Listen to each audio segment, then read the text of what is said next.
Halo teman-teman semua, mari kita ambil waktu untuk merenungkan ulang. Mari bicara ulang tentang iman. Kita semua pernah dengar iman salah satu topik yang paling sering ngomongin. Tapi mari sekarang ambil waktu untuk berbicara mengenai iman. Apa itu iman? Supaya kita bisa melihat ulang dari dasar. Dan benar-benar ada banyak gunung di kehidupan kita bisa pindah dalam kuasa Tuhan. Kalau imannya benar. Mari kita lihat. Kita lihat dari Markus 11 ayat 20. Pagi-pagi, ketika Yesus dan murid-muridnya lewat, mereka melihat pohon ara sudah kering sampai ke akarnya. Maka teringatlah Petrus akan apa yang telah terjadi. Lalu ia berkata kepada Yesus, "Rabi, lihatlah pohon ara yang kau kutuk sudah kering."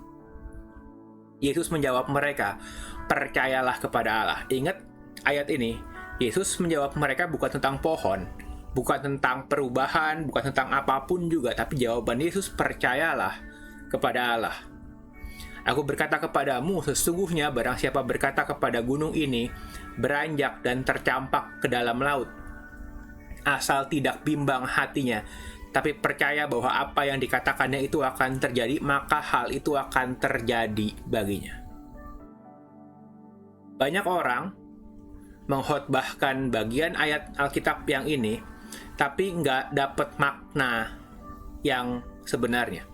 Karena banyak orang, waktu bicara ayat ini, mereka hanya berfokus bagaimana saya bisa dapat apa yang saya mau. Bagaimana saya bisa mendapatkan doa saya. Karena ayatnya bilang, karena itu selanjutnya nih, aku berkata kepadamu apa saja yang kamu minta dan doakan. Percayalah bahwa kamu telah menerimanya, hal itu akan diberikan kepadamu. Orang fokusnya cuma gini, apa yang kamu minta dan doakan. Sehingga orang kehilangan makna sebenarnya. Ingat ya, kalau kita boleh berdoa apa saja kepada Tuhan. Tapi harus selalu dengan penyerahan. Doa Bapa kami berkata, kerajaanmu datang, kehendakmu jadilah sebelum permintaan, sebelum berikan kami makanan yang secukupnya. Penyerahan mendahului permintaan. Boleh minta apa aja, tapi sikap hatinya itu nggak bisa maksa sama Tuhan. Tuhan tidak pernah diharuskan mengikuti yang kita mau. Kita ikutin yang Tuhan mau. Yesus di Taman Getsemani, Tuhan mintanya ini Bapa, tapi bukan kehendakku. Jadi orang boleh minta. Yesus memberi contoh, Yesus juga boleh minta. Tapi selalu bukan kehendak kita yang jadi. Bukan apa yang kita mau fokusnya. Fokusnya apa? Percayalah kamu menerimanya. Fokusnya tuh di iman. Kenapa pohon bisa jadi kering? Ada kuasa di perkataan. Kenapa gunung bisa pindah? Karena percaya kepada Allah. Iman atau percaya itu kan cuma istilah. Percaya. Jadi kita bisa percaya sama siapapun juga. Sama orang, sama temen. Tapi percaya yang ditujukannya kepada Tuhan itu disebut iman. Iman itu fokus hati, fokus pikiran, arahnya kepada Tuhan. Karena iman itu mengarahkan pandangan ke Tuhan. Kita percaya kepada Tuhan yang kita kenal. Karena itu orang yang percaya kepada Tuhan yang sebenarnya bukan fokus pada minta hal-hal yang dia mau. Kita boleh minta apa yang kita mau, kita boleh minta baju baru, sepatu, tas, atau apapun lah kebutuhan. Tapi semua didasari dengan penyerahan. Waktu kita percaya yang sebenarnya bukan itu fokusnya. Banyak orang nggak ngerti dan sekedar memakai ayat ini untuk kalau begitu bagaimana cara saya beriman. Tujuannya supaya apa saja yang saya minta dan doakan. Padahal fokus tidak pernah buat diri kita sendiri, fokus mah kepada Tuhan. Bukan apa yang saya mau, apa yang kita minta dan kita doakan, tapi fokusnya kehendak Tuhan. Memang kita yang minta, memang kita yang doakan, tapi fokusnya kehendak Tuhan. Bukan apa yang saya inginkan saja. Itu beda fokus tuh. Karena iman yang sejati, kata Alkitab begini, iman timbul dari pendengaran akan firman. Iman dihasilkan dari orang isi diri, dari orang dengerin firman Tuhan. Iman tidak pernah dihasilkan dari kita greget pengen yang kita mau. Iman fokus kepada Tuhan, iman fokus pada firman Tuhan. Waktu kita arahkan pandangan kepada Tuhan, isi dengan hal-hal yang dari Tuhan, di situ iman muncul. Banyak orang Kristen tahu iman, sering dengar tapi tidak beriman karena fokusnya pada diri sendiri, pada kebutuhan, pada apa yang dia pikirkan, bukan fokus pada firman Tuhan. Iman dihasilkan dari orang mau dengerin Tuhan. Orang mau buka hati, buka telinga kepada firman Tuhan. Atau juga bisa dibilang iman hasil hubungan, karena orang hubungan dibangun dari seberapa baik kita mendengarkan. Iman dihasilkan dari kita ambil waktu mendengarkan Tuhan. Nah, bahasa Inggrisnya ditulis, so faith come by hearing, hearing by the word of God. Hearingnya present tense. Iman dihasilkan dari firman yang kita dengarkan sekarang. Kita dulu pernah dengerin Tuhan, dan kita dulu bisa pernah berapi-api buat Tuhan. Kita dulu pernah lakukan banyak hal buat Tuhan. Pertanyaannya sekarang gimana? Apakah sekarang kita mendengarkan Tuhan? Firman yang kita dengarkan sekarang yang menghasilkan iman untuk masa sekarang. Banyak kali orang Kristen itu bukan beriman, tapi pernah punya iman. Karena mereka pernah dengar firman Tuhan, mereka pernah pelayanan, mereka dulu pernah dapetin sesuatu dari Tuhan dan menjadi kuat untuk masa itu. Tapi banyak orang gak sadar, orang perlu terus mendengarkan Tuhan untuk dapat kekuatan buat masa sekarang. Orang perlu terus mendengarkan Tuhan untuk dapat kekuatan buat masa depan. Faith come by hearing, bukan faith come dari apa yang pernah kita dengar. Yang kita dengarkan sekarang yang menentukan kita ini beriman kepada Tuhan apa tenggelam sama keadaan. Iman itu hasil percaya karena pengenalan akan Tuhan. Karena kita ambil waktu mau kenal Tuhan, mau dengerin Tuhan sekarang. Di dalam Dia ada iman, ada kemampuan melihat ke Tuhan lebih daripada lihat keadaan. Apa itu iman? Iman itu hasil kita ambil waktu dengerin Tuhan. Iman itu hasil kita bangun hubungan sama Tuhan. Bukan hasil kita sekedar banyak doa minta yang kita mau. Hasil kita banyak datang saat teduh dengerin yang Dia mau. Iman muncul. Iman itu hasil kita kenal Tuhan. Kita percaya sama Tuhan yang kita kenal. Kita bukan percaya sama Tuhan yang agamawi yang katanya orang lain kenal. Karena itu mari kita kenal Tuhan. Mari mendekat sama Tuhan. Karena itu, mari dengerin Tuhan sekarang. Bukan pernah dengerin Tuhan. Orang Kristen banyak yang tahu ayat. Hafal ayat tidak menentukan iman. Setan juga tahu ayat. Bukan hafal ayat. Poinnya dengerin Tuhan. Dengerin Tuhan tuh ngomong sikap hati. Dengerin Tuhan tuh bukan ngomong sekedar, saya udah baca ayat kok. Saya udah baca 5 ayat hari ini. Kok saya udah baca 20 pasal hari ini. Nggak ada hubungannya. Orang Farisi juga.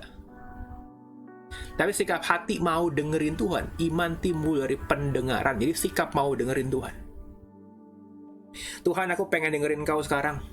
Tuhan, aku juga pengen dengerin Kau untuk masa depan. Terima kasih banget buat masa lalu. Terima kasih banget buat pengenalan akan Tuhan, pertolongan Tuhan di masa lalu. Saya mau dengerin Tuhan sekarang. Supaya saya dapetin iman untuk masa sekarang. Beda banget. Iman percaya karena kenal Tuhan, karena dengerin Tuhan, ambil waktu hubungan dengan Tuhan untuk sekarang, untuk masa depan.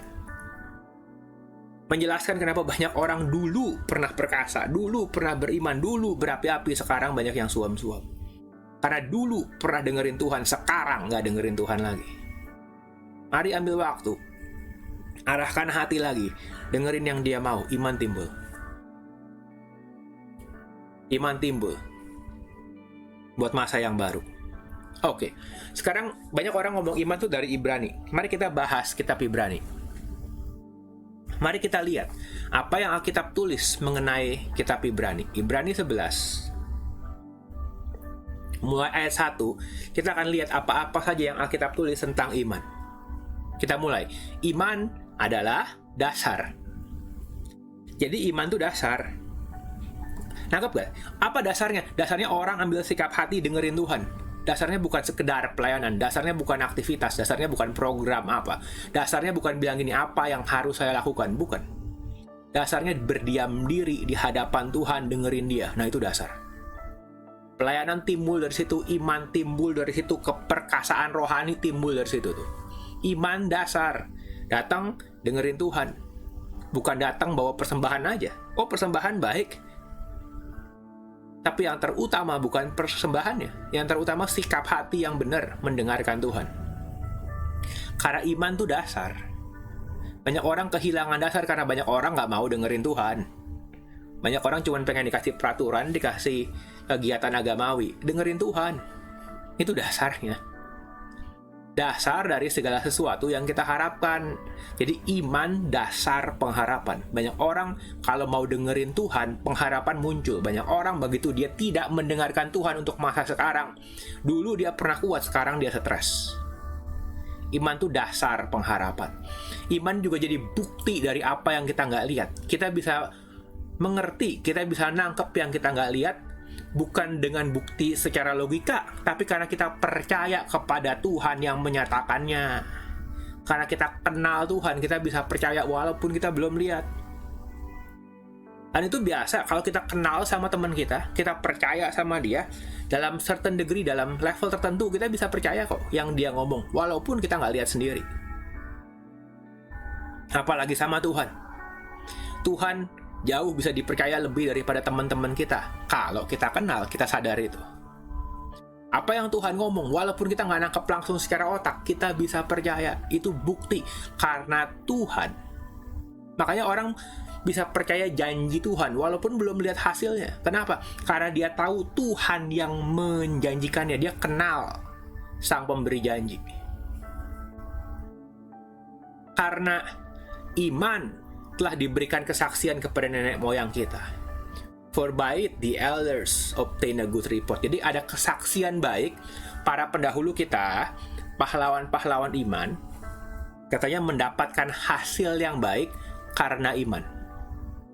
Jadi orang dapat hasil yang baik bukan karena melakukan kegiatan agama, tapi karena dia kenal Tuhan dan percaya kepada Tuhan yang dia sembah. The act of faith is what distinguish our ancestors, set them above the crowd. Terjemahan The Message. Tindakan imanlah yang menjadi pembeda, membuat para pendahulu kita itu berbeda dari kebanyakan orang. Orang tampil beda bukan karena nyentrik, orang tampil beda karena percaya kepada Tuhan. Ada kekuatan di tengah badai bukan karena sok jago, karena tahu siapa Tuhan yang menjamin keadaan, siapa Tuhan yang berkuasa di atas badai. Makanya nggak bisa dibuat-buat. Iman tuh bukan sugesti, saya mesti percaya, nggak bisa. Iman tuh bukan hasil sugesti, iman tuh hasil mendengarkan Tuhan sekarang. Iman tuh hasil kita mengenal Tuhan sekarang. Itu membuat kita beda dari orang lain. Makanya beda jauh. Nah, ini menarik. By faith we understand. Karena iman kita mengerti. Alam semesta dijadikan oleh firman Allah, sehingga apa yang kita lihat terjadi dari apa yang kita nggak lihat. Karena iman kita mengerti. Iman duluan sebelum pengertian. Oh bener, kita boleh pingin punya pengertian. Tapi iman duluan, baru pengertian. Kita percaya kepada Tuhan yang berkata, nanti Tuhan jelasin, Tuhan bukakan pengertian pada waktunya. Tapi tidak pernah bermula dengan pengetahuan, tidak pernah bermula dengan ngerti dulu baru percaya. Karena iman kita ngerti. Apa? Karena kenal Tuhan. Karena kita kenal Tuhan, kita nantinya bisa dapat pewahyuan. Jadi iman menarik roh pewahyuan tuh. Iman menarik pengertian. By faith we understand. Banyak orang berusaha pakai logika. Gimana mengerti Tuhan yang jauh lebih besar daripada kita dengan logika? Ya nggak bisa dong. Kita mau kenal dia dulu, lama-lama kita ngerti. Sama aja kok, contohnya. Kalau ketemu orang, ketemu temen yang baru kita kenal nih, kita nggak langsung bisa tahu ngerti hidup dia. Nggak selalu apa yang dilakukan masuk logika kita. Itu cuman orang padahal. Tuhan jauh lebih besar daripada manusia. Kita begitu ngerti orangnya, kenal orangnya, kenalan baru ngerti, oh latar belakangnya begini sih, oh makanya dia begini. Itu aja cuman manusia. Apalagi Tuhan. Kita nggak bisa ngerti semuanya dengan logika di awal. Ya iyalah, dengan iman kita mengerti, bukan dengan pengertian kita beriman. Jangan terbalik. Karena ingat, semua semesta dijadikan oleh firman, sehingga apa yang kita lihat terjadi dari apa yang tidak dapat kita lihat. Penting banget, karena keadaan tunduk sama firman Tuhan, bukan firman Tuhan tunduk sama keadaan. Janji Tuhan boleh aneh, tapi kalau itu benar dari Tuhan ya, akan terjadi. Karena keadaan tunduk sama firman, tidak pernah firman tunduk sama keadaan. Firman Tuhan yang menciptakan alam semesta. Mari kita ngomong iman yang sebenarnya, karena iman yang sebenarnya fokus sama Tuhan, fokus sama firman Tuhan, tidak pernah iman berfokus pada yang kita mau. Bukan apa yang kita mau. Tuhan tidak pernah diwajibkan melakukan yang kita inginkan. Kita minta boleh, dia peduli sebagai Bapa yang baik, betul. Tapi dia tidak pernah diwajibkan ikutin semua yang kita mau dengan cara yang kita mau. Kita ngikutin Tuhan dengan cara dia pada waktunya dia. Itu iman yang benar. Itu baru beriman. Pada waktu kita masih fokus sama yang kita mau, belum dewasa. Dewasa tuh begini, waktu kita nggak dapet yang kita mau, tetap kita menyembah Tuhan. Nah, itu dewasa tuh. Itu iman. Cuman bagaimana udah berdoa, bagaimana udah kasih persembahan, Tuhan masih belum tolong ya. Minta sih boleh, maksa jangan. Karena dia pencipta alam semesta. Ingat, tanpa iman, orang nggak mungkin berkenan kepada Allah. Tanpa iman kita nggak bisa benar gitu di hadapan Tuhan. Kita mau berbuat benar, tapi kita fokus kepada diri sendiri lah, fokus pada program nih, fokus pada niat baik. Banyak orang punya niat baik, bukan fokus ke Tuhan, cuman fokus ke sosial, cuman niat baik aja. Ya boleh sih, tapi apa itu kehendak Tuhan kan nggak tahu. Fokusnya ke niatnya dia. Tanpa iman nggak mungkin orang berkenan kepada Allah.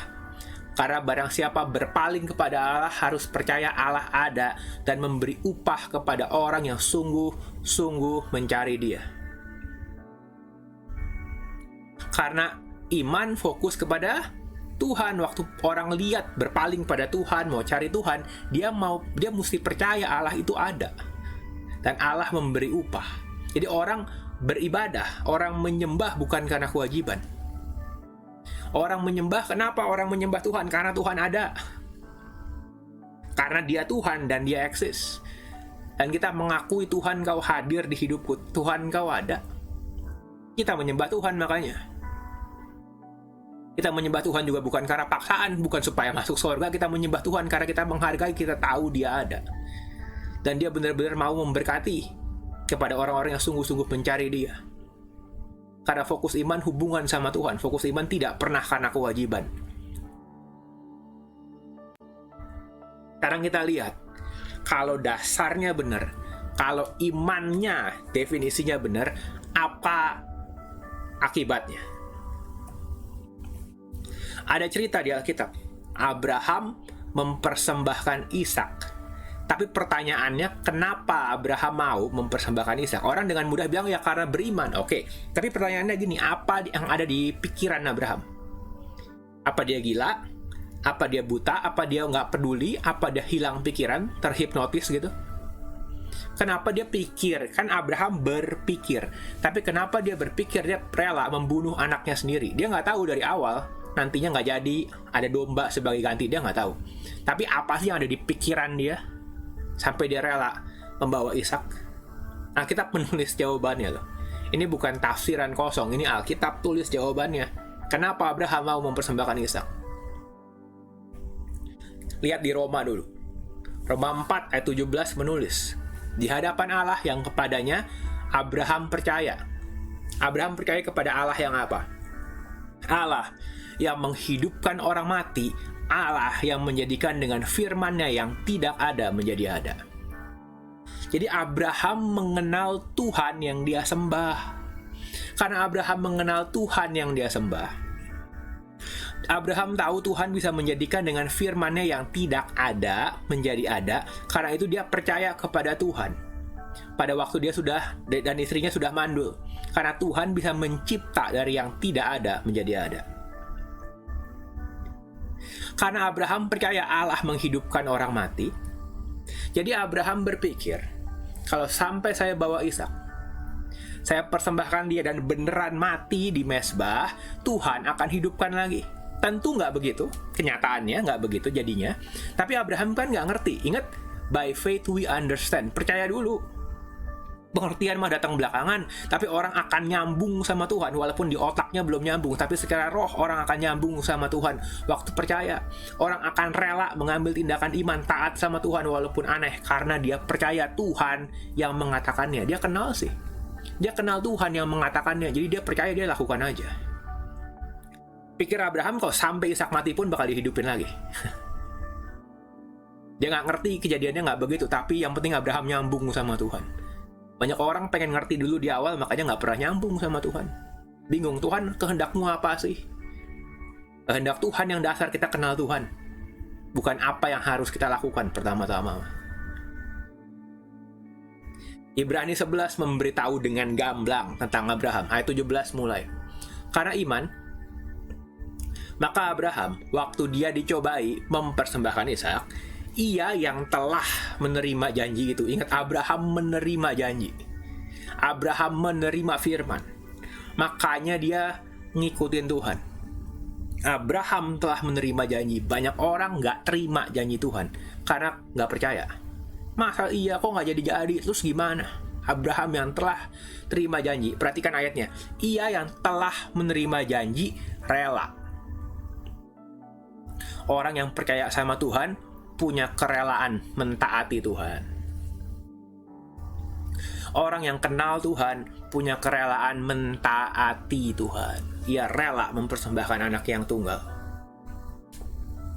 Walaupun telah dikatakan keturunan yang dari Ishak yang akan disebut keturunanmu. Kenapa? Nah, kita jelasin. Karena Abraham berpikir bahwa Allah berkuasa membangkitkan orang sekalipun dari antara orang mati dan dari sana. Ia seakan-akan telah menerimanya kembali. Abraham berpikir kalau sampai Ishak dikorbankan pun dia akan dibangkitkan lagi oleh Tuhan.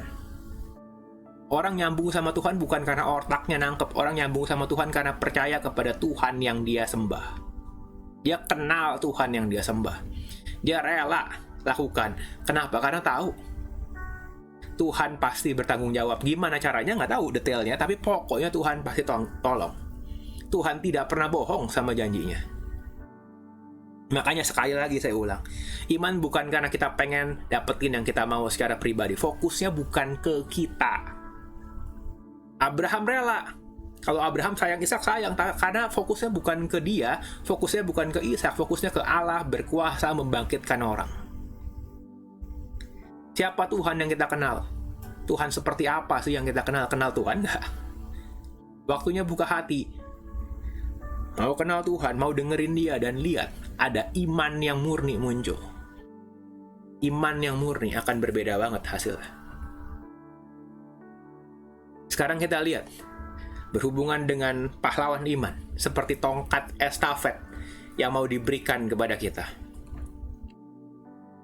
Dan apalagi yang harus aku sebut, aku akan kekurangan waktu kalau menceritakan Gideon, Barak, Simson, Yefta, Daud, Samuel, para nabi yang karena iman menaklukkan kerajaan-kerajaan. Jadi iman apa? Iman itu bukan orang percaya aja sama Tuhan terus diam. Iman bisa menaklukkan kerajaan, makanya bisa memindahkan gunung. Iman yang benar ya, yang fokus pada kehendak Tuhan ya, bisa memindahkan gunung. Beneran bisa menaklukkan kerajaan, bisa mengamalkan kebenaran, bisa memperoleh yang dijanjikan, bisa menutup mulut singa. Karena iman bisa memadamkan api yang dahsyat.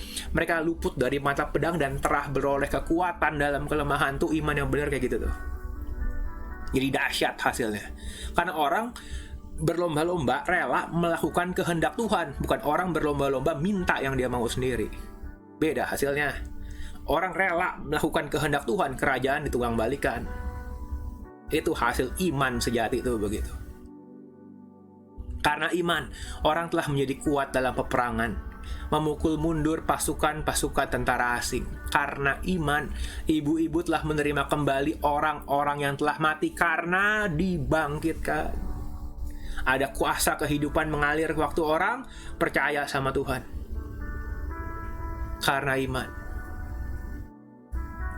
Tapi Karena iman juga ada orang lain membiarkan dirinya disiksa. Makanya iman sekali lagi bukan yang kita mau. Karena orang yang disiksa karena kebenaran, itu juga karena iman. Dia rela melakukan kehendak Tuhan. Mereka nggak mau menerima pembebasan supaya beroleh kebangkitan yang lebih baik.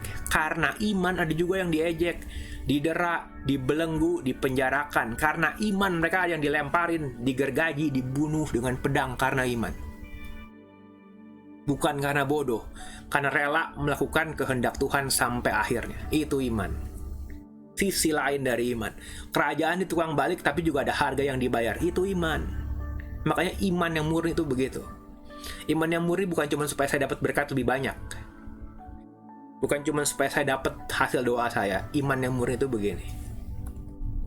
Karena iman, mereka menggembara dengan berpakaian kulit domba dan kulit kambing. Itu lambang siksaan dan penghinaan. Bukan pakaian kulit biasa maksudnya. Sambil menderita kekurangan, kesesakan, dan siksaan. Dunia tidak layak bagi mereka. Mereka menggembara di padang gurun, di pegunungan, dalam gua dan celah-celah gunung. Karena apa? Bukan karena mereka salah, karena iman. Iman yang murni, yang mau ngikutin Tuhan yang kita kenal di tengah berbagai keadaan, baik maupun buruk. Iman. Mengenal Tuhan sampai rela melakukan segalanya karena kenal Tuhan. Bukan karena so jago, bukan fokus diri sendiri. Dan mereka tidak memperoleh yang dijanjikan itu. Sekalipun iman mereka telah memberikan kesaksian yang baik. Maksudnya begini, belum kelar. Tugas belum kelar. Karena Allah menyediakan sesuatu yang lebih baik bagi kita. Tanpa kita, mereka nggak sampai pada kesempurnaan. Kenapa? Karena belum kelar. Estafet. Masih dilanjutkan perjuangannya. Ini adalah estafet di mana pahlawan iman telah memberi contoh, mereka telah bayar harganya, kerajaan di tukang balikan, beberapa mengalami penganiayaan tapi belum kelar. Siapa yang mau ambil tongkat estafet untuk generasi sekarang dan untuk generasi yang akan datang? Oh tapi sulit, belum kan nggak sulit. Dengerin Tuhan. Waktu kita dengerin Tuhan, ada kekuatan dari dalam. Dari diri sendiri pasti nggak sanggup. Makanya ayat selanjutnya bilang, Ibrani 12 langsung nyambung. Karena kita punya banyak saksi bagaikan awan yang mengelilingi kita. Jadi kalau orang lihat awan, ingat ini ya. Kalau orang lihat awan, itu melambangkan saksi. Ada saksi-saksi yang melihat kita. Mereka yang menjadi pahlawan iman yang udah membuka jalan. Kita sekarang melanjutkan nih, mengambil tongkat generasi. Karena itu, kata Alkitab, marilah menanggalkan beban dan dosa. Hidup efektif, menanggalkan hal-hal yang gak perlu, malah hidup bener di hadapan Tuhan. Tanggalkan beban dan dosa, dan berlomba dengan tekun dalam perlombaan yang diwajibkan bagi kita. Ada perlombaan, ada tanggung jawab buat generasi sekarang. Mau gak kita ambil? Bahasa Inggrisnya, God had a better plan for us.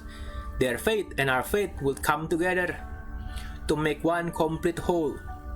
Their life of faith not complete apart from us. Apa kehidupan mereka tidak komplit, tidak cukup, tidak rampung tanpa kita. Karena iman mereka mesti dilanjutkan lagi dengan iman kita. Do you see what this means? All these pioneers who blazed the way, all these veterans cheering on us.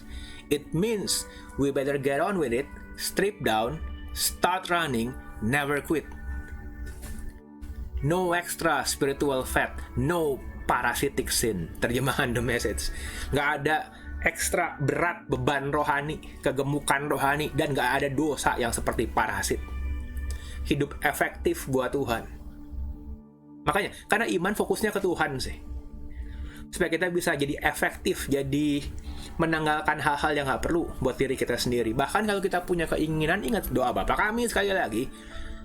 Bukan kehendakku, tapi kehendak doa Bapa kami, kerajaanmu datang, kehendakmu jadilah. Jauh mendahului, berikan kami makanan yang secukupnya. Urutannya yang benar dulu. Itu iman. Itu iman. Apakah kita mau punya iman untuk masa sekarang? Apakah kita mau untuk jadi orang-orang yang bisa menerima tanggung jawab generasi, bisa memindahkan gunung? Tentu dalam kuasa Tuhan pastinya. Tapi mau nggak? Jadi orang-orang yang menanggalkan beban dan dosa, ambil waktu dengerin Tuhan, dengerin firman Tuhan sekarang, dengerin firman Tuhan buat masa depan, bukan fokus ke masa lalu, dan bilang, Tuhan, saya mau untuk mendengarkan Tuhan, untuk dapetin kekuatan, dapetin iman buat masa yang akan datang, melakukan kehendak Tuhan. Mari teman-teman kita menjadi orang yang mendapatkan iman yang baru untuk masa yang baru. Tuhan Yesus memberkati.